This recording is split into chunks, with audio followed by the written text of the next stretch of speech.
Hello everyone, and welcome back to our channel.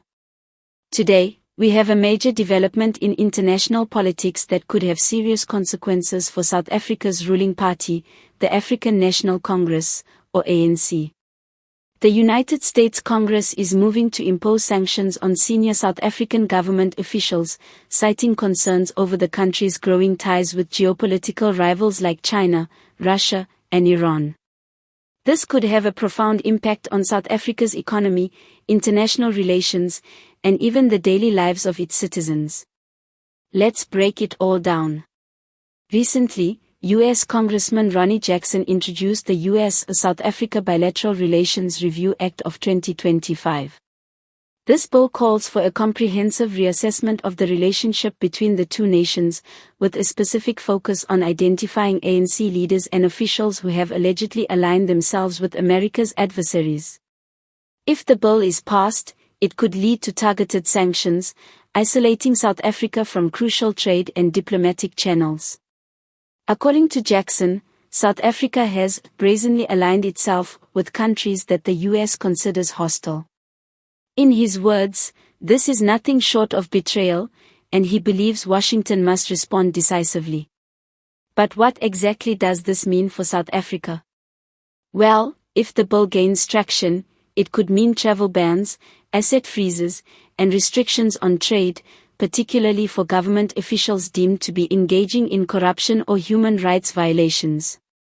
The proposed legislation requires the U.S. President, along with the Secretaries of State and Treasury, to compile a classified report within 120 days, listing South African officials suspected of corruption or misconduct. This list could serve as the foundation for targeted sanctions, potentially shaking up the country's political and economic landscape. Co-sponsor of the bill, Representative John James, has also strongly criticized the ANC, accusing the party of consistently undermining U.S. interests. He referenced previous bipartisan legislation and even cited former U.S. President Donald Trump's critical stance on South Africa. The ANC's alleged financial mismanagement, failure to deliver essential services, and support for controversial international movements have all been highlighted as points of concern in the bill. One of the most contentious allegations in the legislation is South Africa's supposed support for Hamas, a group designated as a terrorist organization by the U.S. The bill also raises concerns over the ANC's deepening ties with the Chinese Communist Party and the Russian Federation, two nations that have frequently been at odds with U.S. foreign policy objectives. The situation escalated further after remarks made by former South African Ambassador Ebrahim Rasool, who called Donald Trump extreme and labeled him a white supremacist. Such statements have only fueled diplomatic tensions, adding to Washington's growing frustration with Pretoria. If this bill moves forward, it could signal a dramatic shift in U.S.-South Africa relations. The U.S. has long been a key trading partner and investor in South Africa, but these new developments could threaten that dynamic.